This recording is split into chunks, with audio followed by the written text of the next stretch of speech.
नमस्कार मित्रांनो, MPSC combined exam pre होणार होती बघा 21 डिसेंबरला.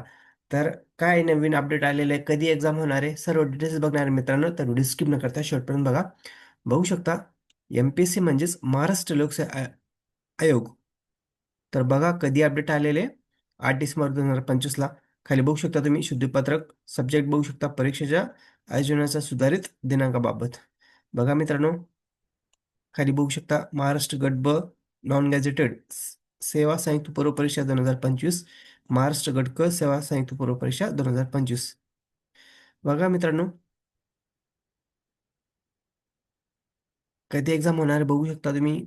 खाली बघा जाहिरात क्रमांक, परीक्षा जाहिरात, परीक्षेचे सुधारित दिनांक. मित्रांनो, हे सुधारित दिनांक बघू शकता मित्रांनो.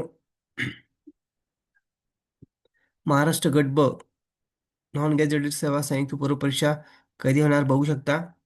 4 जानेवारी 2026ला होणार मित्रांनो. आणि महाराष्ट्र गट क सेवा संयुक्त पूर्व परीक्षा कधी होणार बघू शकता. 11 जानेवारीला होणार आहे. नवीन अपडेट आलेले मित्रांनो, नवीन डेट देण्यात आलेले आहे कारण की 21 डिसेंबरला मतदान मोजणी असल्यामुळे आता डेट वाढवण्यात आलेली आहे एम-पी-एस-सी कडून, आयोगाकडून मित्रांनो. तर ही नवीन अपडेट आहे. तर जे विद्यार्थी एम-पी-एस-सी तयारी करताय अशा विद्यार्थ्यांसाठी एक सुवर्ण संधी, कारण की अजून परत तुम्हाला 10 ते 15 दिवस स्टडीसाठी भेटतायत. तर चांगले सराव करा जेणेकरून तुमचं प्री क्वालिफाय व्हाल आणि मेन्समध्ये तुमचं पण चांगल्या प्रकारे स्कोर येईल आणि तुम्हाला 2026 मध्ये तुमचं सिलेक्शन होईल. अशा पद्धतीने तुम्ही अभ्यास करा मित्रांनो.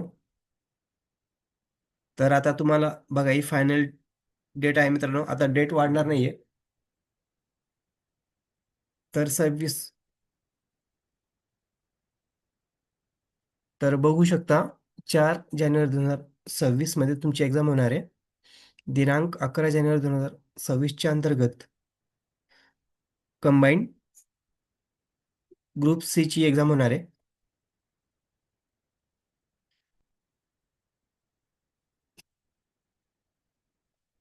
बघू शकता नवीन काय अपडेट आलेले.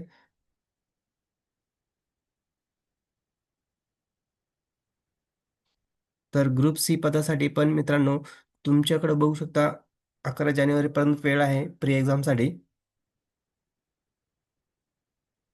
तर सर्वांना बेस्ट ऑफ लक माझ्याकडून.